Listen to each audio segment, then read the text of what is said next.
Hello friends, I'm Chevee. Welcome to the shed. It's Friday. Another wonderful Friday here. Feeling a little bit better. Lots of stuff coming out of my nose, but yeah, actually played basketball with the girls tonight, and not feeling terrible. It is late. It's like 7:30, 19:30 here, because I was daddy duty on Fridays usually. Jamie's works late, so this is literally just I've been home for like 3 minutes. I put on some.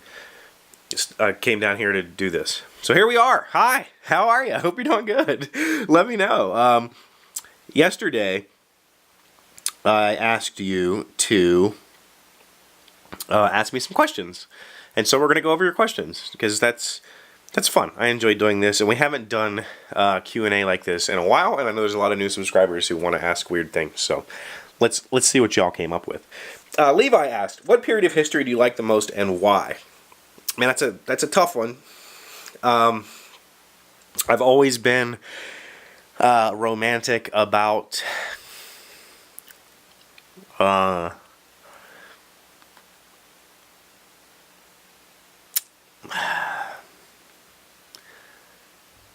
man, that's a tough one. I'm gonna go with ancient Egypt. I think that when I was a kid, I tried to teach myself hieroglyphs. I succeeded,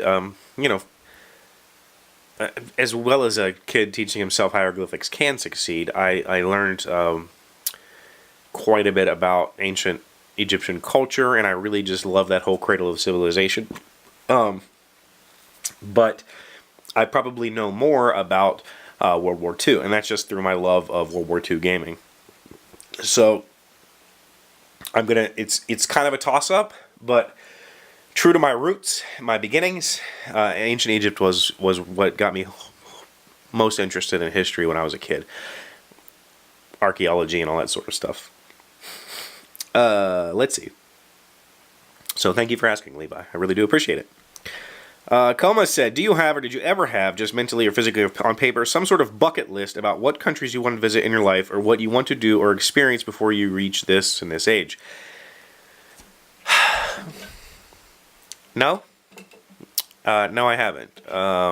And the reason is that I tend not to hold on to ideas like that. When I was a kid, my parents gave me the opportunity to pick a destination for my graduation, like when I graduated high school. My sister picked Hawaii. We took her to Hawaii. I wanted to go see the Grand Canyon. That was like a lifelong love affair of mine. And now, if you said if I could take you anywhere today, where would it be? Right now, it would probably be Poland, and that's because I have friends there, and because it's beautiful. And there's castles. And who doesn't want to see old Polish castles? So I don't tend to hold on to like these fixations of, oh, when I was 20 I wanted to do this and I'll always want to do that. I've never really held things like that. My desires, I try to be more fluid in the way that I set up my personal goals. So I might have I have short-term goals. Like I would like to go to the Essen Game Fair within the next 5 years. That's a personal goal. Go to Germany and go to that fair. But if it doesn't happen, it's not like I'm going to put that on some sort of bucket list. I've done a lot of things, and so there's not a whole lot I could think to put on there. Josh King said, "Not sure if this is too personal of a question, but how did you and Jamie meet?" Definitely not too personal. Nothing is too personal. Trust me when I say that. I will talk to you guys about anything you want to hear about. Do you want to hear about suicide attempts? I'll tell you all about them. Do you want to hear about happy times? I'll tell you that stuff too. There is nothing that is too personal for me. And Jamie is very similar. We're both extremely open people. She's a social worker, so that's kind of her job. But I will tell you here, I will give you the short story. I think our story is much bigger than what I can pack into a couple minutes response. The short story is we first met in high school. I think I was a sophomore, and she was dating a friend of mine. And we started talking and became really close, and we dated for a while in high school. I went crazy. We broke up. I blamed it on her, and we didn't see each other for 8 years. And then by random chance, we ran into each other at a place I was working 8 years later, and then we got married like 5 or 6 months after that. So we'll go into detail about that story in the future, because there's a whole lot of layers. I'm No Pro. He's asked for so many shout outs. So here's your shout out, I'm No Pro. Would you rather be famous for singing and acting, or be famous for YouTube? And that's a tough one. I'm honestly not sure that I want to be famous. I don't want to be, let me put it this way. I would have to say YouTube, because I don't want to be paparazzi famous. If I were to become some sort of, figurehead for something, I don't want to be paparazzi famous. I don't want people waiting outside my front door when I go out to get a cup of coffee. The whole idea of that drives me absolutely, somebody might get shot, right? It drives me crazy to think that the invasion of privacy that exists around celebrities is that intense.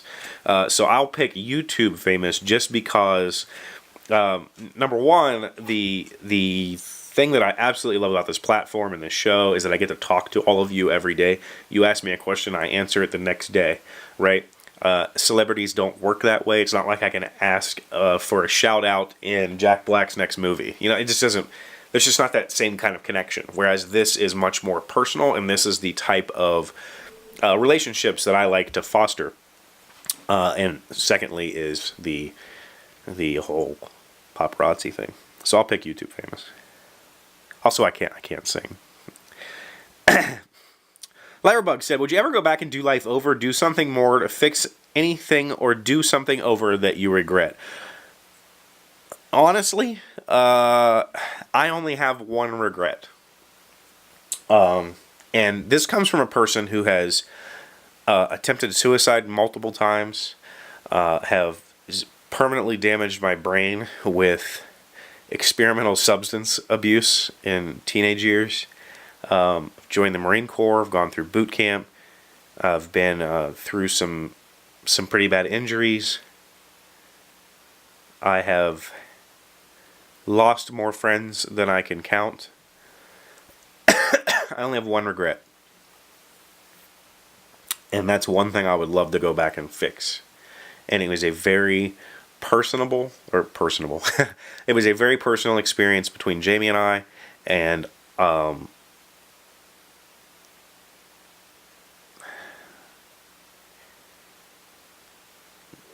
it got physical.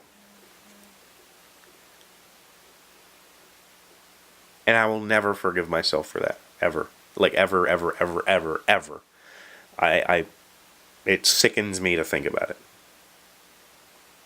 I did not know that was inside of me. And, yeah. So, that's my one regret in life. But let's move on. Because that's I'll tell you about it if you want to hear about it. But, I'd rather not.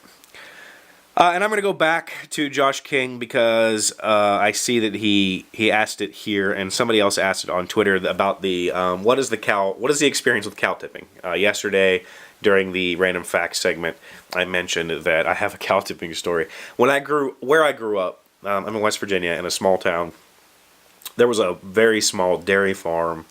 Kind of, I lived on there's hills, and then there's the little, like, ridges that come off of those hills. I lived on one of those, and on the other side, the back side of this hill, probably like a mile's walk from my house, was this dairy farm.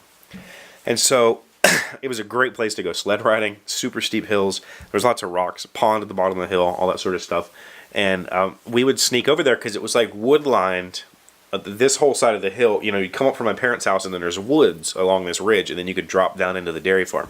So we could get into it through the woods and kind of just goof off. And the house that protected this farm was kind of out of the way. They couldn't see us. So we would go over there and sled ride, pick mushrooms, just goof off. And so we decided one day that we were going to do cow tipping. And when I said that cow tipping is an urban legend, it's truly an urban legend. Because anybody who's ever lived in a rural area where there's been cows anywhere in the vicinity knows that cows don't lay down to sleep, and that cows can easily get up and down. They do it all the freaking time. They lay down when it rains. It's not like you're going to tip a cow over and it's going to lay there and flare. That's just not how it works. Other thing is, a cow is like a massive, multi-tonned beast. And so a 200-pound person, it's not going to happen, right? Like, it's like trying to shove a car over, okay? Which, if you were strong enough, you probably could do it. You know, you see those strong guys who can flip cars? Sure, but that car is a stationary object. And the cow can actually react to your force and ready. And it's a gyroscope. It's like pushing over a freaking gyroscope. The cow can hold its balance, right? But beyond that, 200-pound kid, 100-pound, 120-pound kid trying to push a cow over, not going to happen. So we're out in this field, we're trying to push this cow, like multiple people, shoving on this cow. The cow's just looking at us like we're idiots and kind of walks away. So my buddy decides he's going to go for this thing and just give it all he's got. So he takes like 5 steps back and ducks the shoulder. I mean, like straight up, I'm going in for the tackling dummy run at this cow. Tucks his shoulder and just goes for it. And he hits this cow like right behind the ribs. Got this massive bruise from the cow's ribs. Hits the cow, bounces off the cow. I would say, you know, to exaggerate the story, he flew back 5 feet. He didn't, but he fell on his ass. You know, kind of, oh my God. And the cow just kind of turned around, looked down at him, and just was like, meh. It just moseyed on about its way. Like nothing had happened. And we were laughing our asses off. He did have this huge bruise from where he hit the cow in the ribs. It was absolutely freaking hilarious. I will never forget that moment.